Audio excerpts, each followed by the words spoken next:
बिस्मिल्लाहिर्रहमानिर्रहीम। अस्सलाम वालेकुम डियर स्टूडेंट्स, उम्मीद करता हूँ आप सब लोग खैरियत से होंगे।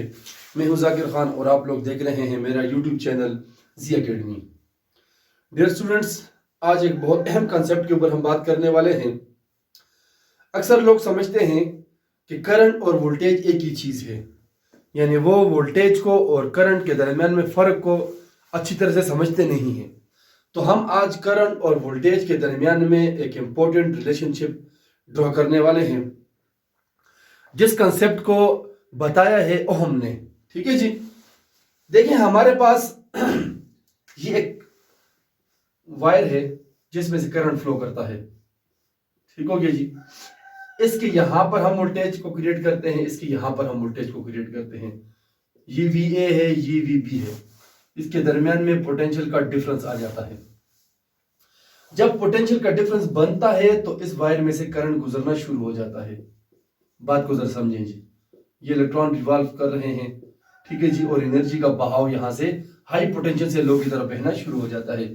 यानी यहाँ पर हमारे पास हाई वोल्टेज जो है, हाई पोटेंशियल वो A है और लो पोटेंशियल हमने B को शो किया हुआ है। डियर स्टूडेंट्स, ये पोटेंशियल का फर्क जो है, इसको बिजली के सेंस में हम एक पुश कहते हैं, इसको एक धक्का कहते हैं। ठीक है जी। ये एक फोर्स है जो चीज को पुश करती है, it is called the voltage. ठीक है जी। वोल्टेज हमारे पास क्या है कि ये इस चार्जेस को पीछे से क्या करती है, पुश करती है, सिर्फ उनको हरकत देने के लिए एक फोर्स लगाती है। ठीक है जी। इस सर्किट में से जो एग्जैक्ट एनर्जी है जो बहती है, जो एक जगह से दूसरी जगह तक पहुंचती है, वो हमारे पास होता है current. Current is the amount of energy, current is the flow of charges. Current हमारे पास वो एग्जैक्ट चीज है जो हमारे सर्किट में से बहती है। देखिए करंट को हम कहते हैं एम्पियर ना, करंट का यूनिट एम्पियर है, और पोटेंशियल डिफरेंस का यूनिट हमारे पास वोल्टेज है। अक्सर लोग कहते हैं कि वोल्टेज और एम्पियर एक ही चीज है। हालांकि अगर हमारे पास एम्पियर 20 है तो वोल्टेज उसके लिए हमारे पास 220 वोल्ट चाहिए। ठीक है जी। यानी 20 एम्पियर का पानी, 20 एम्पियर के अमाउंट की एनर्जी को बहाव के लिए, एक जगह से दूसरे जगह पहुंचाने के लिए हमें 220 वोल्ट की फोर्स चाहिए, 220 वोल्ट की गाड़ी चाहिए जो इस एनर्जी को लेकर दूसरी जगह तक पहुंचाएगी। It is the energy and it is the force which are use for moving the energy from one place to the another. ठीक है जी। हमारे पास इसी करंट को, 20 एम्पियर के करंट को धक्का देने के लिए, पुश करने के लिए जितना वोल्टेज चाहिए वो हमारे पास है 220 वोल्ट। ठीक हो गया जी।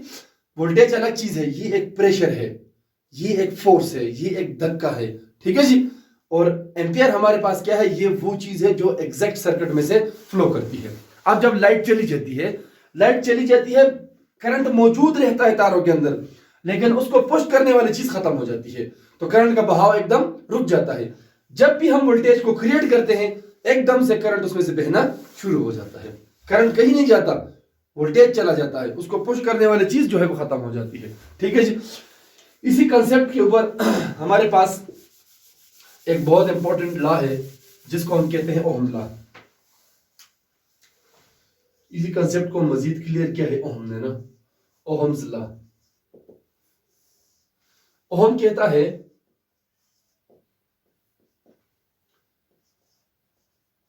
The amount of current,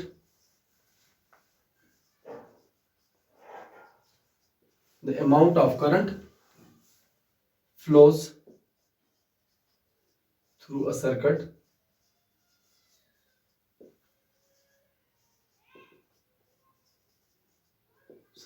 is always direct related to applied applied voltage। Current को आप I कह दें, वोल्टेज को आप V कह दें, but temperature and physical state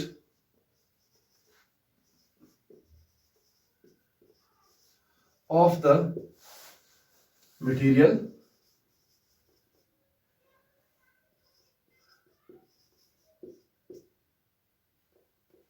or appliances will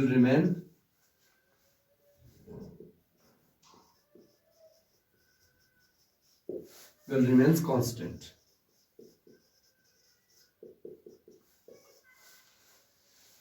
तो स्टूडेंट्स देख लें आप, ये वो बात है जो हमें ओम ने बताई है ना।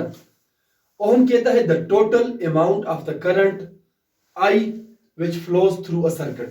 ठीक है जी, क्या कहता है? The total amount of the current which flows through a circuit. किसी भी सर्किट में से जो करंट बहता है ये, ठीक हो गया, is always direct related to the applied voltage. वो डायरेक्टली रिलेटेड किस चीज को होगा? जितना आपने उसको वोल्टेज दिया है। ठीक है जी, एक सर्किट के अंदर हमारे पास 20 एम्पियर का करंट है, आपने उसको 220 वोल्ट का जो है वो प्रेशर दे दिया है। ठीक है जी, जितना आप प्रेशर बढ़ाएंगे साथ में करंट भी उस सर्किट का इंक्रीज करेंगे जी। अगर आप 220 को 440 में कन्वर्ट करेंगे तो एम्पियर हमारे पास 40 एम्पियर तक पहुंच जाएगा। ठीक है जी, जितना आप वोल्टेज के वैल्यू को बढ़ाते जाएंगे, अगर ये 220 वोल्ट है और ये डायरेक्ट रिलेटेड है हमारे पास 20 एम्पियर की, अगर आप इसको डबल करेंगे, ठीक है जी, तो हमारे पास सर्किट का करंट जो है वो भी क्या हो जाएगा? वो भी इसी मिकदार से डबल होता जाएगा। अगर आप इसको डबल करेंगे, आप इसको 880 करेंगे, ठीक है जी, तो ये हमारे पास 80 एम्पियर हो जाएगा with having the same ratio. ठीक है जी, ये डायरेक्टली रिलेटेड होंगे। आप प्रेशर को बढ़ाएं, करंट का बहाव उसके हिसाब से बढ़ता जाएगा। आप करंट के वोल्टेज के प्रेशर को कम करें, करंट का बहाव भी क्या हो जाएगा? कम होता जाएगा। आप वोल्टेज को बिल्कुल जीरो करें, करंट का बहाव बिल्कुल जीरो हो जाएगा। They have the direct relation. लेकिन साथ में वो क्या कहता है कि टेम्परेचर, ठीक है जी, and physical state of the material और physical state of the appliances will remains the constant. लेकिन ये लॉ तब तक एप्लीकेबल है जब तक हमारे पास पूरे सर्किट का टेम्परेचर और उसका फिजिकल स्टेट क्या रहेगा? वो हमारे पास कांस्टेंट रहेगा, उसको चेंज नहीं होना। अक्सर आपने देखा होगा कि बिजली के तार जो है वो गर्म होकर जल जाते हैं। ठीक है जी, आप वोल्टेज बढ़ाते हैं लेकिन करंट शरंट कुछ नहीं होता उसमें।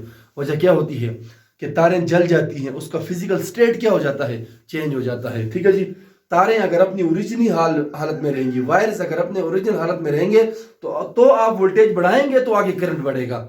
आपने तारों को जला दिया है, उसका बेड़ा गर्क कर दिया है, अब आप वोल्टेज बढ़ा रहे हैं तो उसमें से कोई करंट पास नहीं होगा। एम्पियर कहता है, सॉरी, ओहम कहता है कि उसका टेम्परेचर नहीं बढ़ना चाहिए और उसका फिजिकल स्टेट नहीं खराब होना चाहिए। ठीक है जी, तो तारे में से जब हम ज्यादा करंट गुजारने की कोशिश करते हैं, कमजोर तारों पर हम आगे ज्यादा हाई अप्लायंसेस को चलाते हैं।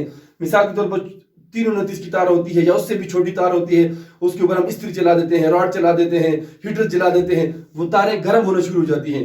आप तार को टच करें, पहले वो हीट अप होंगी। First we change the temperature of the material. हमने उस मटेरियल का टेम्परेचर क्या कर दिया है? चेंज कर दिया, बेड़ा गर्क कर दिया है। तो चलते चलते थोड़ा वक्त जब उसमें प्रेशर बढ़ता है तो क्या हो जाता है जी? वो तारें जल जाती है, उसका फिजिकल स्टेट चेंज हो जाता है। तो फिर ओहम लॉ एप्लीकेबल नहीं है, ओहम लॉ का कंसेप्ट फिर खत्म हो जाता है। आई और वी फिर डायरेक्ट रिलेटेड नहीं रहेंगे। ठीक है जी, अगर हमने इन दोनों को इसी हालत में रखना है तो हमें साथ में क्या करना होगा? We kept constant. हमने क्या कांस्टेंट रखना होगा? Temperature and physical state. ये दोनों चीजें हमने कांस्टेंट रखनी होगी। अगर इन दोनों में फर्क आए तो ये रिलेशनशिप खत्म हो जाएगा। ठीक है जी। अब सवाल ये पैदा होता है कि अगर हमारे पास कमजोर तारे हैं लेकिन हम आगे अप्लायंसेस हेवी यूज कर रहे हैं तो तारे क्यों जल जाती हैं? ठीक है जी, तारे से जलती हैं, जरा आप इस कंसेप्ट को भी देख लें। हमारे पास ये एक वायर है जिसमें से एक ही वक्त में मिसाल के तौर पर 100 कूलम का जो है वो चार्ज फ्लो कर सकता है। ठीक है जी, आगे हमने उसके हिसाब से बल्ब लगाया हुआ है या कुछ। ठीक है जी, हम इस अप्लायंसेस को चेंज कर लेते हैं। ठीक है जी, इसकी बजाय हम यहां पर इस्त्री को लगा देते हैं। ठीक है जी, तो यहां पर अब इस्त्री जो है वो 100 के बजाय 1000 चार्जेस इसमें से गुजरना शुरू हो जाएंगे। ठीक है जी, तो 1000 जब इसमें से गुजरेंगे, कोशिश करेंगे, दौड़ेंगे, तो चूंकि इसका एरिया क्या होता है? कम होता है, इतने चार्जेस गुजारने की गुंजाइश नहीं होती। तो जब आपस में चलते हुए टकराएंगे तो इसका टेम्परेचर बढ़ना शुरू हो जाएगा, इस वायर का टेम्परेचर बढ़ना शुरू हो जाएगा और इतना टेम्परेचर बढ़ जाएगा कि ये वायर बजाते खुद क्या हो जाएगा? जलकर पिघल कर ये खत्म हो जाएगा। ठीक है जी, इसकी जो कंडक्टिविटी पोजीशन होती है वो सारी की सारी इसकी जलकर खराब हो जाएगी। तो ये वायर गर्म होने के बाद खराब इसलिए होता है कि हम आगे प्रेशर, आगे जो अप्लायंसेस यूज करते हैं वो बहुत ज्यादा उसकी रिक्वायरमेंट होती है, उस हिसाब से फिर एक सर्किट में से करंट को भी खींचता है, तो वो पुल इतना मजबूत होता नहीं है। यानी इसके ऊपर से 10 बंदे की गुजरने की गुंजाइश है, हम 100 को गुजार देते हैं तो वो पुल ने जाहिर टूटना ही है। तो ये पुल टूट जाता है, इसका टेम्परेचर चेंज हो जाता है, इसकी फिजिकल स्टेट चेंज हो जाता है, और वोल्टेज और करंट के दरमियान में डायरेक्ट रिलेशन जो है वो फिर नहीं रहता। बेशक वोल्टेज को बढ़ाएं, आगे बल्ब ने आना नहीं होना। ठीक है जी। तो स्टूडेंट्स, हमारे पास इस प्रोपोर्शनलिटी को अगर हम इक्वलिटी में चेंज करेंगे तो हमारे पास करंट बराबर आ जाएगा constant of proportionality. Dear students, Ohm ने जो अपने यहां पर कांस्टेंट की जगह अगर मैं के लगा दूंगा तो ये हमारे पास हो जाएगा I = kV, और ओहम ने जो अपने लिए कांस्टेंट लिखा है ओहम्स कांस्टेंट के, वो बराबर है 1/R के इस रिलेशनशिप के दरमियान में जो रेजिस्टेंस होगा वो रेजिस्टेंस के इनवर्स रिलेशन होगा। रेजिस्टेंस के ऊपर हम बाद में डिस्कस भी करेंगे कि क्या होता है। यानी ये वो फोर्स है जो करंट के बहाव को रोकती है। तो हमने करंट और वोल्टेज के दरमियान में जो रेजिस्टेंस है उसको कम करना है। जितना रेजिस्टेंस कम होगा उतने इसका रिलेशनशिप ज्यादा अच्छे होंगे। या अगर मैं इसकी वैल्यू लगा दूंगा तो ये हमारे पास आ जाएगा 1/R टाइम्स ऑफ V, या I = V/R, या इसको मैं यूं लिख सकता हूं V = इधर जाकर मल्टीप्लाई हो जाएगा IR। V = IR is the ohm law. ठीक है जी। ओहम की जो फाइनल इक्वेशन है वो कहता है कि V = किसके बराबर होता है? IR के। V is the voltage potential difference या electric potential of the circuit, I is the current and R is the resistance. ठीक है जी। और ये वो रेजिस्टेंस है जो सर्किट के अंदर पाई जाती है। हमारे पास अच्छी केबल, अच्छी तारें जब हम यूज करते हैं करंट के बहाव के लिए तो उसकी रेजिस्टेंस कम होती है। हम कहते हैं कॉपर की तार अच्छी है तो उसकी रेजिस्टेंस यानी वो करंट के बहाव के खिलाफ कम फोर्स लगाती है, तो करंट का बहाव उसमें ज्यादा अच्छा होता है। ठीक है जी। दूसरे, अगर हम तांबे की तार इस्तेमाल करते हैं, ठीक है जी, लोहे की तार इस्तेमाल करते हैं तो उसमें रेजिस्टेंस बनिस्बत कॉपर के ज्यादा होती है, उसमें से करंट का बहाव मुश्किल होता है, वो करंट को गुजरने नहीं देती। ठीक है। It is the final equation of the ohm, V = IR। और हमारे पास उस जगह पर ओहम लॉ एप्लीकेबल नहीं है जहां पर टेम्परेचर चेंज होगा और जहां पर फिजिकल स्टेट चेंज हो जाएगा। ठीक है जी। आप कोई रॉड या हीटर लगाते हैं, आप वोल्टेज को बढ़ाएंगे लेकिन आगे एनर्जी हीट में कन्वर्ट होती रहेगी, तो वहां पर ओहम लॉ एप्लीकेबल नहीं है। ठीक है जी। तो स्टूडेंट्स, ये हमारे पास है ohm law V = IR। It is the final stage of the ohm law. ठीक है जी। अब इसके ऊपर एक छोटा सा न्यूमेरिकल हम कर लेते हैं जी कि हमारे पास एक सर्किट है जिसका वोल्टेज और उसी सर्किट के अंदर रेजिस्टेंस R हमारे पास बराबर है 10 ओम के। ठीक है जी।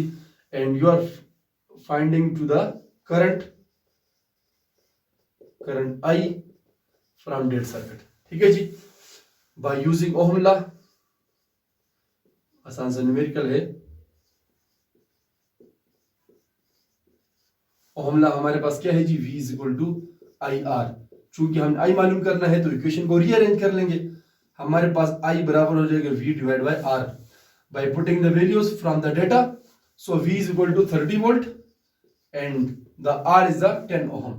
ठीक है जी। तो ये हमारे पास 0 0 के साथ कट जाएगा और हमारे पास I जो है ये बराबर हो जाएगा 3 एम्पीयर के। अगर किसी भी सर्किट का वोल्टेज हम 30 वोल्ट रखते हैं और उस सर्किट के अंदर 10 ओहमिक का जो है वो रेजिस्टेंस पाया जाता है, तो हमारे पास जो करंट फ्लो होगा उस सर्किट में से वो होगा 3 एम्पीयर का। तो स्टूडेंट्स, ये हमारे पास था आज का लेक्चर, यानी ओहम लॉ और ओहम लॉ से रिलेटेड एक न्यूमेरिकल। उम्मीद है आपको समझ आई होगी। किसी भी बात की आपको समझ नहीं आई तो उसका इजहार कमेंट्स बॉक्स में जरूर कीजिएगा। हमारे चैनल को लाइक करें, सब्सक्राइब करें, अपने दोस्तों के साथ जरूर शेयर करें। अपना बहुत सारा ख्याल रखें। नेक्स्ट इंशाल्लाह लेक्चर के साथ आपसे मुलाकात होगी। Thank you and Allah Hafiz.